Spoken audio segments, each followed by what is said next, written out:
ഓ, ഇവിടെ ചേട്ടനോട് ഞാൻ എന്തെങ്കിലും വല്ലപ്പോഴും കറി വെക്കാൻ എന്താ ചെയ്യാന്ന് ചോദിച്ചു കഴിഞ്ഞാൽ ആകെ ഒരു അഭിപ്രായം വരൂ. അതൊന്നുമില്ലെങ്കിൽ തക്കാളി കറി എന്നായിരിക്കും. അല്ലെങ്കിൽ അതുപോലെ എന്തെങ്കിലും ഒരു കറി, അതായത് മീൻ കറി പോലത്തെ കറികൾ. അപ്പോൾ ഇന്ന് കുറച്ച് ഇരുമ്പമ്പുളി കിട്ടിയപ്പോൾ ഞാൻ ആളുടെ ഇഷ്ടത്തിനുള്ളൊരു കറി ഉണ്ടാക്കാമെന്ന് വിചാരിച്ചു. അതിന് ചട്ടിയിലേക്ക് കുറച്ച് ഒരു 3-4 പച്ചമുളകും ചെറിയ കഷ്ണം ഇഞ്ചിയും ചതച്ചതിട്ടുണ്ടായിരുന്നു. പിന്നെ ഒരു 1/2 ടീസ്പൂൺ മഞ്ഞൾപ്പൊടിയും മുളക് പൊടി കുറച്ചേ ചേർത്തിട്ടുള്ളൂ. എന്നിട്ട് അതെല്ലാം കൂടി നന്നായിട്ട് കൈ വെച്ചിട്ട് ഞെരടി കൊടുത്തു. അതിലേക്ക് ഞാൻ ഇനി ചേർക്കാൻ പോണത് നാളികേരപ്പാലാണ്. നാളികേരപ്പാൽ 1-ാം പാൽ 2-ാം പാൽ അങ്ങനെയൊന്നും മാറ്റിയിട്ടില്ല. കുറച്ച് നാളികേരം എടുത്തിട്ട് വെള്ളമൊഴിച്ച് പിഴിഞ്ഞെടുത്തു. എന്നിട്ട് അതൊരു 2-3 പ്രാവശ്യം പിഴിഞ്ഞിട്ട് ആ പാൽ മൊത്തം ഇതിലൊഴിച്ചു. എല്ലാ പാലും കൂടി ഉണ്ട് ഇതിൽ. അങ്ങനെ അതാണ് നമ്മുടെ ചട്ടിയിലുള്ളത്. ഇനി അതിലേക്ക് ഞാൻ ചേർക്കാൻ പോണത് ഇരുമ്പമ്പുളിയാണ്.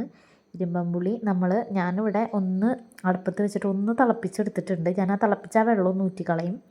ഡയറക്റ്റായിട്ട് അരിഞ്ഞ് ചേർക്കും. ചിലർ അരിഞ്ഞ് വെച്ചിട്ട് ഉപ്പ് തിരുമ്പി വെച്ചിട്ട് അതിൽ നിന്ന് പിഴിഞ്ഞെടുത്ത് ചേർക്കും. അങ്ങനെയൊക്കെ കണ്ടിട്ടുണ്ട്.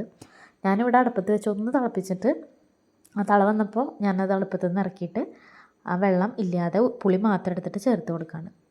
അതും കൂടി ഇട്ടിട്ട് നമുക്കിത് അടുപ്പത്ത് വെച്ച് ഒന്ന് നന്നായി തിളപ്പിച്ചെടുക്കാം. നന്നായി തിള വരുമ്പോൾ ഞാൻ അതിലേക്ക് 4 പുഴുങ്ങിയ മുട്ടയാണ് ചേർത്ത് കൊടുക്കുന്നത്. അപ്പോൾ ഇതൊരു മുട്ടക്കറി തന്നെയാണ്, പക്ഷേ ഇരുമ്പമ്പുളി ഇട്ടിട്ടുള്ള കറിയാണെന്ന് മാത്രം. അപ്പോൾ ഇതൊന്നും ഇവിടെ വെച്ചപ്പോൾ ചേട്ടന് നല്ല ഇഷ്ടപ്പെട്ടു കേട്ടോ. അപ്പോൾ ഇങ്ങനെ ചെയ്തിട്ടില്ലെങ്കിൽ എല്ലാവരും എന്തായാലും ഒന്ന് ട്രൈ ചെയ്ത് നോക്കിക്കോളൂ. അപ്പോൾ ഞാൻ മുട്ട ഇട്ടതിന് ശേഷം ഇത് കുറച്ച് നേരം അടച്ചു വെച്ചു. എന്നിട്ട് ഒന്ന് നന്നായി വറ്റിച്ചെടുത്തു. ഇവിടെ ആകെ കുറച്ച് കറി ആവശ്യമുള്ളൂ. ഞാൻ ഇന്നത്തേക്ക് മാത്രം വേണ്ടി വെക്കുന്നത്. ഉച്ചയ്ക്കേക്കും വൈകുന്നേരത്തേക്ക് ഇത് ധാരാളമാണ്. അപ്പോൾ അളവ് വേണമെങ്കിൽ കൂട്ടിയെടുക്കാം കേട്ടോ. എന്നിട്ട് ഞാൻ ഒരു ഇത്തിരി നേരം അടച്ചു വെച്ച് അതൊന്ന് വറ്റിച്ചെടുത്തിട്ട് അടുപ്പത്തുനിന്ന് മാറ്റിയിട്ടുണ്ട്. പിന്നെ ഇനി അടുത്തതെന്ന് പറഞ്ഞാൽ സാധാരണ കറിയൊക്കെ നമ്മൾ താളിച്ചൊഴിക്കുമല്ലോ, അതുപോലെ ഇവിടെ ഉള്ളിയും വേപ്പിലയും ഇട്ടിട്ട് താളിച്ചിട്ട് ഒഴിച്ചിട്ടുണ്ട്. അപ്പം നമുക്കൊരു അടിപൊളി ഒഴിച്ച് കറി ഇവിടെ തയ്യാറാണ്. ഇവിടെ എൻ്റെ വീട്ടിലൊക്കെ മീൻ കറിയും ഇങ്ങനെയൊക്കെ തന്നെ വെക്കുക. നാളികേരപ്പാൽ 2-3 ഒന്നും മാറ്റാറില്ല.